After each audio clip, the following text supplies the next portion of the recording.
नमस्कार दोस्तों, मैं हूं धीरज मेहता और आप देख रहे हैं मैट्रिक गुरुजी। दोस्तों, आज की क्लास में मैं आप लोग को पढ़ाने वाला हूं दो चर वाले रैखिक समीकरण यानी कि linear pair of linear equation में आपको आज का जो मैं बेसिक कॉन्सेप्ट और सवाल सिखाने वाला हूं तो वो है स्पीड, टाइम एंड डिस्टेंस पे आधारित सवाल। तो इस स्पीड, टाइम एंड डिस्टेंस पे आधारित सवाल जो होता है, इन तीनों में आपस में कोई ना कोई एक रिलेशन होता है। ठीक है, तो स्पीड, टाइम एंड डिस्टेंस से रिलेटेड सवाल में आपको दो टाइप का सवाल पढ़ना पड़ता है। एक तो होता है जो नदी में जो बोट वगैरह चलता है उस पे आधारित यानी स्ट्रीम एंड करंट पे आधारित सवाल आती है, यानी धारा और नाव पे आधारित सवाल पूछी जाती है। तो दूसरा जो कॉन्सेप्ट होता है वो एक अलग तरीके का क्वेश्चन होता है। तो वो जो होता है व्हीकल्स पे आधारित, मतलब कोई गाड़ी कहाँ से कहाँ डिस्टेंस किया, कितना ट्रैवल किया, तो कितना टाइमिंग में वो पहुँचा। इस तरह के सवाल आपको एग्जाम्स में देखने को मिल सकता है। तो मैं आपको दोनों टाइप का सवाल पढ़ाने जा रहा हूँ। तो उससे पहले मैं आपको जो आज पढ़ाऊँगा तो वो होगा नाव और धारा पे आधारित सवाल। तो इससे रिलेटेड जो भी आपको आज कॉन्सेप्ट सिखाना होगा वो सिखाऊंगा। अगर टाइम मिला तो एक क्वेश्चन भी करवाऊँगा। फिर नेक्स्ट वाले वीडियो में आपको बोट और स्ट्रीम करंट पे आधारित आपको सवाल देखने को मिलेगा। तो पहला कॉन्सेप्ट क्या है वो देखते हैं। समय बराबर होता है दूरी बटा चाल। समय को इंग्लिश में टाइम बोलते हैं, दूरी को डिस्टेंस बोला जाता है और चाल जो होता है उसको स्पीड बोलते हैं। तो time is equal to distance upon speed. अगर बात करते हैं हिंदी में तो हिंदी में याद रखिएगा समय बराबर दूरी बटा चाल होता है। दूसरा जो फॉर्मूला आपके सामने जो होता है वो होता है चाल बराबर दूरी बटा समय। अगर आपको दूरी पता है, चाल पता है, तो दूरी पता है, समय पता है, तो समय से दूरी में डिवाइड कर दीजिएगा, वो आपका स्पीड निकल आएगा व्हीकल्स का या बोट का। ठीक है, अब ये दोनों आपको फॉर्मूला याद रखना है। और डिस्टेंस जो होता है, डिस्टेंस क्या होता है? Speed into time. दूरी जो होता है दोस्तों, दूरी बराबर जो होता है, दूरी बराबर समय इंटू चाल इंटू समय होता है। क्या होता है? चाल इंटू समय। आपको ये फॉर्मूला एकदम दिमाग में तीनों बैठा लेना है। कौन कौन सा? दूरी बराबर होता है चाल गुने समय, उसके बाद दूरी बराबर होता है चाल गुने समय, तो यहाँ पे लिख लिया था। ठीक है, चाल बराबर दूरी बटा समय। अगर आपको समय निकालना है, देखिए दूरी बटा समय हो गया।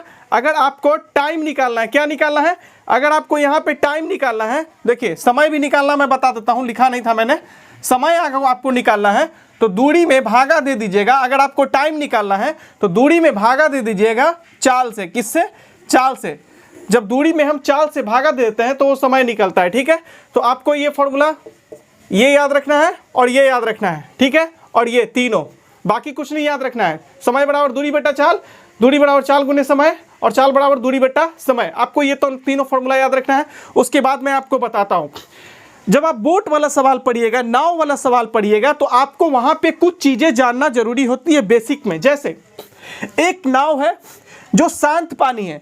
जब आप किसी झील के किनारे गए होंगे, किसी लेक के किनारे गए होंगे, तो वो जो झील का पानी होता है, वो झील का पानी कैसा होता है? बिल्कुल शांत होता है, बिल्कुल शांत। उसमें किसी भी तरह का फ्लो नहीं होता है, मतलब किसी भी तरह का वो करंट नहीं होता है, उसमें पानी बहता नहीं रहता है, बिल्कुल एक जगह शांत रहता है पानी। ठीक है, तो याद रखिएगा, जब भी शांत पानी में, एकदम स्थिर पानी में कोई नाव चलेगा तो नाव का जो अपना स्पीड होगा वही उसका रियल स्पीड होगा। याद रखिएगा, शांत पानी में, तो याद रखिएगा आप क्या, शांत जल, स्थिर जल को ऐसा दिखाएंगे और जिस जल में करंट रहेगा हम ऐसे करके दिखाएंगे। ठीक है, ऐसे ऐसे।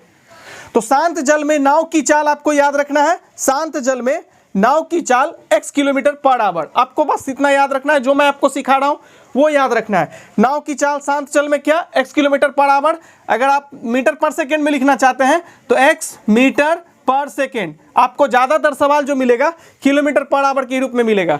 तो शांत जल में नाव की चाल x किलोमीटर, क्योंकि शांत जल का जो स्पीड होता है, शांत जल की अगर चाल पूछे जाए तो जीरो होगा। क्या होगा? शांत जल, जो जल बह नहीं रहा है, तो जब जल बह नहीं रहा होगा तो उसका चाल क्या होगा? जीरो। तो चाल, शांत पानी का चाल नहीं लिया जाता है। तो हम जान गए कि शांत जल में जो नाव का स्पीड होगा वो x किलोमीटर पर आवर होगा। ये आपको याद रखना है। अब बात करते हैं दोस्तों, आपको एक कॉन्सेप्ट मैं और बता रहा हूँ।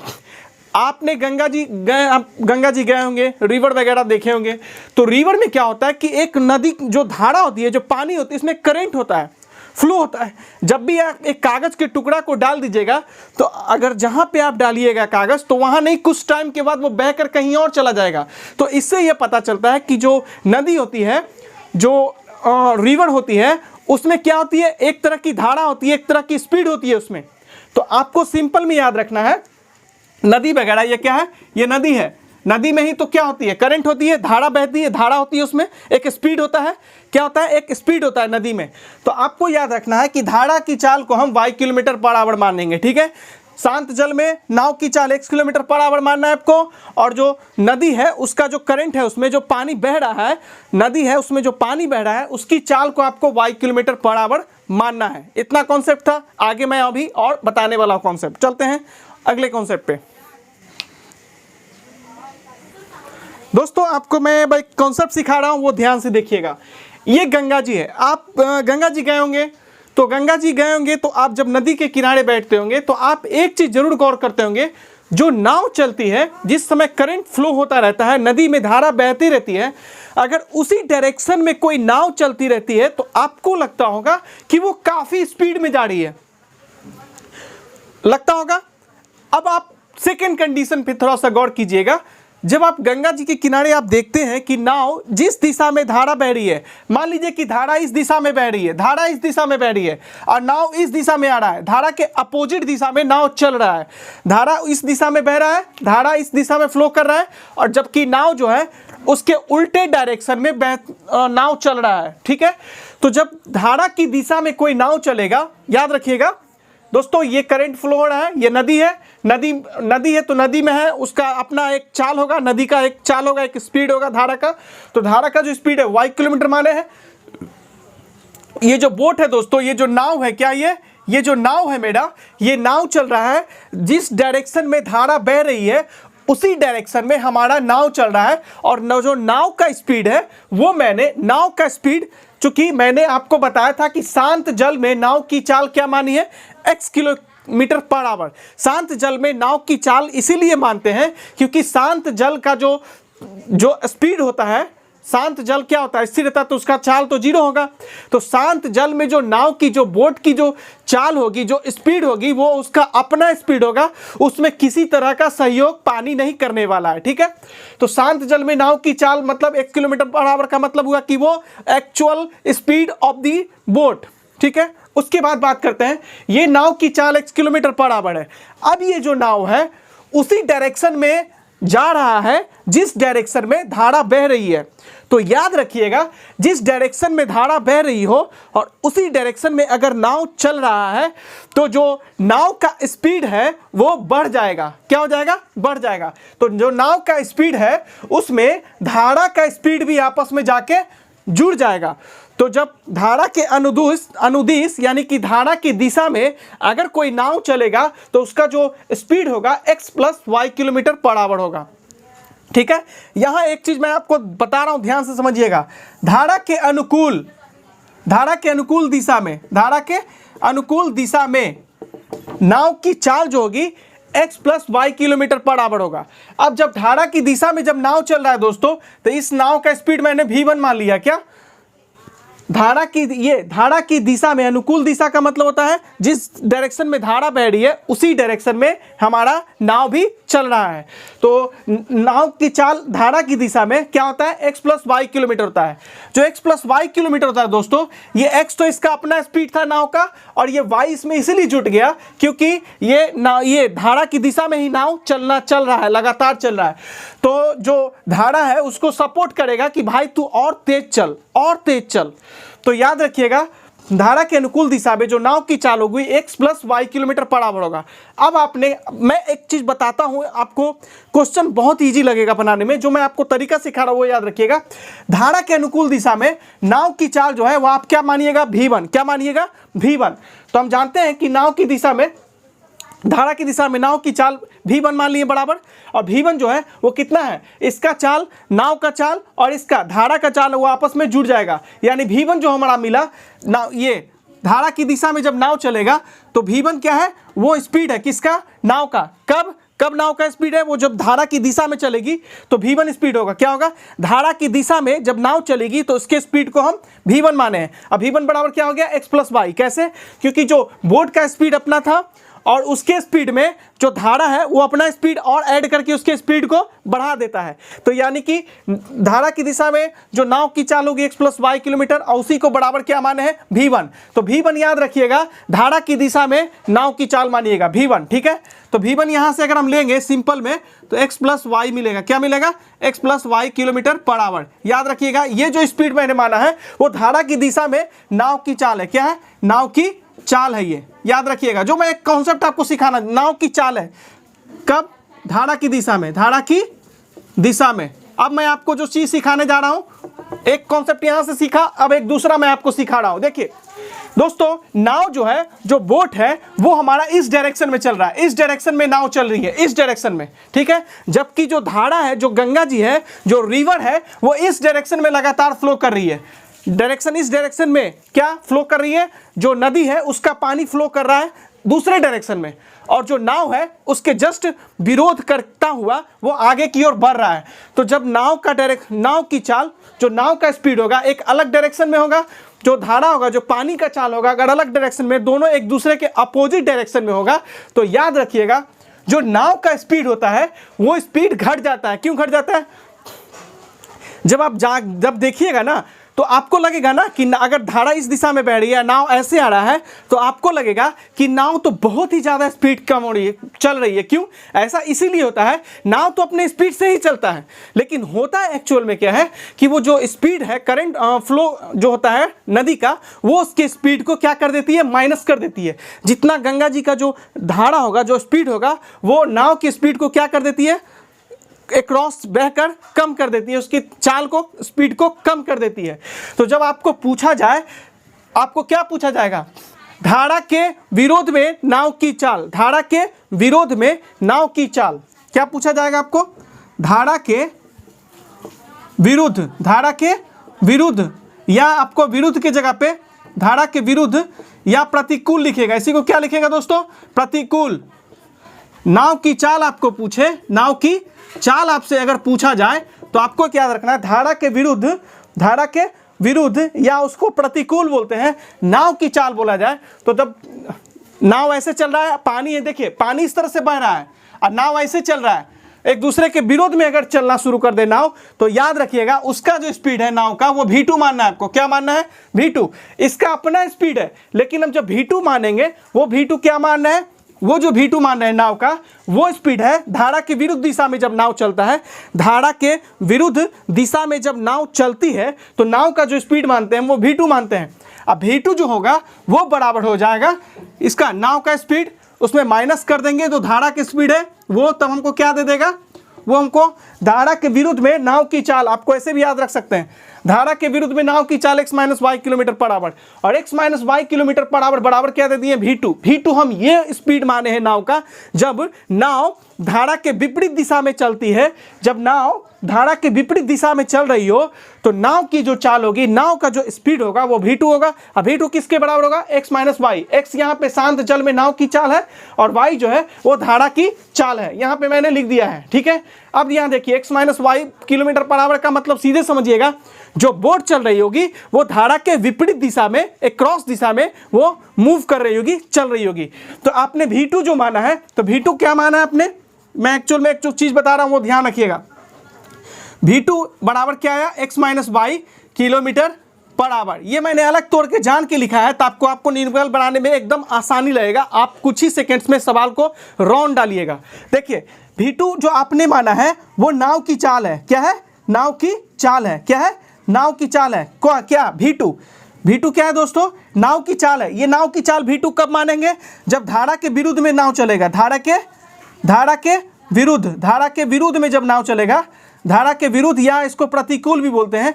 तो याद रखिएगा कि धारा के प्रतिकूल दिशा में जब नाव की चाल, जब धारा के प्रतिकूल दिशा में नाव चलती है तो उस समय नाव की जो चाल लेते हैं वो v2 लेते हैं। v2 जो होगा वो क्या होगा? x minus y kilometre per hour. बात समझ गए? अब चलते हैं हम क्वेश्चन की तरफ।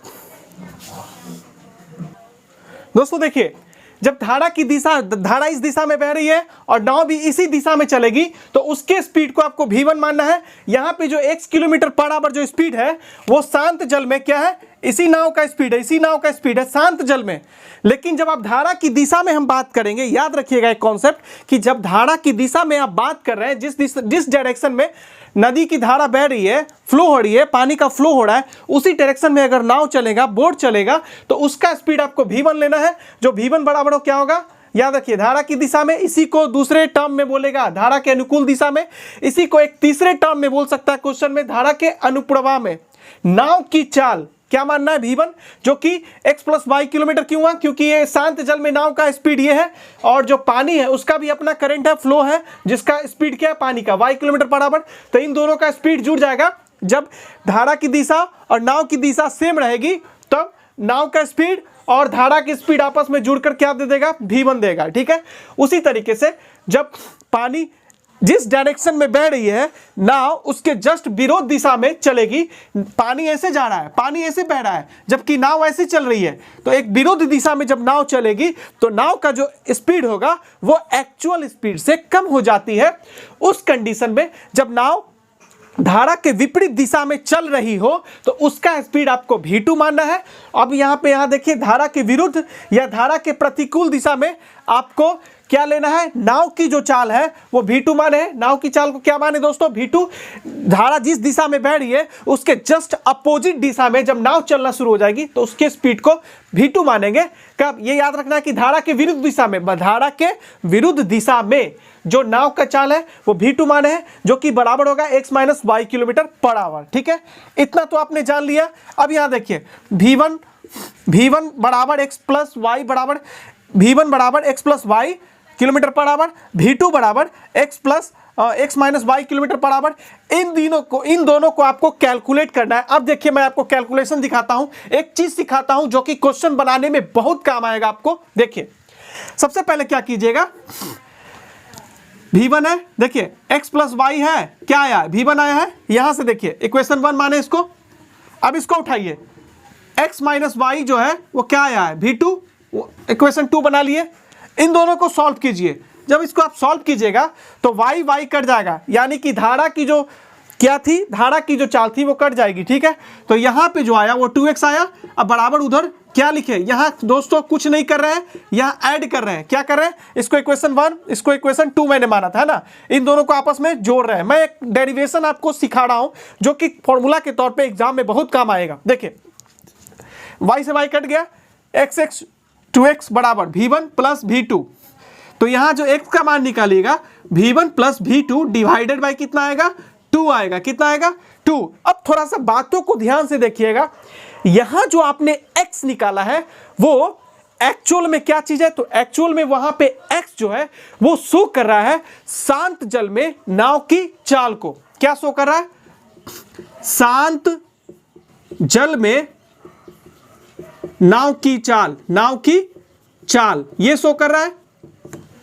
अब यहां जो v1 है दोस्तों, v1 क्या शो कर रहा है, धारा की दिशा में नाव की चाल। v1 क्या शो कर रहा है, देखिए आप ध्यान से, धारा की दिशा में नाव की चाल क्या, धारा की दिशा में यहां लिखे ना सबसे ऊपर में हेडिंग, धारा की दिशा में नाव की चाल क्या होती है v1, और धारा की दिशा देखिए धारा की विरुद्ध या धारा के प्रतिकूल दिशा में नाव की चाल क्या है, v2। तो यहां पे देखिए तो v1 जो है धारा की दिशा में नाव की चाल है, v2 जो है वो धारा के विरुद्ध दिशा में नाव की चाल है। तो यहां पे आपको अगर धारा की दिशा में नाव की चाल पता हो, धारा के प्रतिकूल दिशा में नाव की चाल पता हो, तो उसमें आप 2 से जैसे डिवाइड कर दीजिएगा तो शांत जल में यानी स्थिर पानी में नाव किस स्पीड से चल रही है उसका स्पीड आपको निकल आएगा। सिंपल में आपको याद रखना है x बराबर v1 plus v2 divided by 2। यहां जो v1 है वो मैं आपको लिख देता हूं, v1 जो है वो है आपकी क्या है, वो आपकी धारा की दिशा में क्या है, धारा की दिशा में नाव की चाल है। क्या है, नाव की चाल है। आपको सब मैं यहां बता रहा हूं कौन क्या क्या है। ठीक है, अब v2 क्या है आपका, यहां पे जो v2 है वो धारा के विरुद्ध दिशा में क्या है, नाव की चाल है। तो समझ गए दोस्तों। धारा की दिशा में नाव की चाल प्लस धारा के विरुद्ध दिशा में नाव की चाल डिवाइडेड बाय 2 अगर कर देंगे तो शांत जल में हमारा नाव की चाल निकल आएगा। आपको यह फॉर्मूला याद रखना है। अब एक तो ले लिए थे दोस्तों, दोनों को जोड़ दिए थे, एक बार आपको क्या करना है, दोनों को घटा देना है। देखिए यहाँ पे ये डेरिवेशन है, ये फॉर्मूला निकालना आपको मैं सिखा रहा हूँ। x प्लस वाई है बराबर क्या है, v1 है, x माइनस वाई है बराबर क्या है, v2 है। पिछला बार पहला बार आपने जोड़ा था, इस बार आपको घटाना है। क्या करना है, घटाना है। क्या करना है, घटाना है। घटा दीजिए। ये क्वेश्चन 1 था, ये क्वेश्चन 2 था, घटाइए आप। तो माइनस, जो माइनस है वो प्लस बनेगा, जो प्लस है वो माइनस बनेगा। देखिए दोस्तों यहाँ x प्लस में था, माइनस में था, खत्म हो जाएगा। y प्लस में है, y भी प्लस में है, तो यहाँ 2y होगा जो कि v1, ये v2 जो है वो माइनस बन गया, माइनस v2। तो 2y बराबर v1 माइनस v2 हुआ, तो y बराबर जो आपको निकलेगा v1 माइनस v2 निकलेगा, डिवाइडेड बाई 2 निकलेगा। तो आपका y का जो फॉर्मूला निकला v1 minus v2 divided by 2। v1 क्या है, धारा की दिशा में जब नाव चलती है तो उसका स्पीड मैंने लिया है। v2 क्या है, जब धारा के विरुद्ध दिशा में, धारा ऐसे चल रही है, नाव ऐसे चल रहा है, तो धारा के विरुद्ध दिशा में जब नाव चलती है तो उसका स्पीड मैंने v2 माना था। तो अब देखिए धारा की दिशा में नाव की चाल माइनस धारा के विरुद्ध दिशा में नाव की चाल divided by 2 is equal to y. Y जो है वो वाई क्या है, धारा की चाल है, धारा की चाल है। देखिए डायरेक्ट दोस्तों कैसे निकालते हैं, धारा की चाल है। ये आपको, ये दोनों मोस्ट इंपॉर्टेंट फॉर्मूला मैंने आपको डिराइव करके बताया है। आप इसको याद रखिएगा, आप क्वेश्चन को चुटकियों में रौंद डालिएगा एग्जाम में। दोस्तों आज के लिए इतना ही रहने देते हैं। अगले क्लास में जब मैं आपको पढ़ाऊंगा तो उसमें मैं आपको इससे रिलेटेड जितने भी सवाल होते हैं वो मैं आपको सिखाने जा रहा हूं। तो दोस्तों आपको हमारा क्लास कैसा लगा तो प्लीज़ आप कमेंट बॉक्स में अपने विचार प्रकट करें और अपने दोस्तों के बीच चैनल को शेयर करें। हम मिलेंगे अगले वीडियो में, तब तक के लिए धन्यवाद। जय हिंद, वंदे मातरम।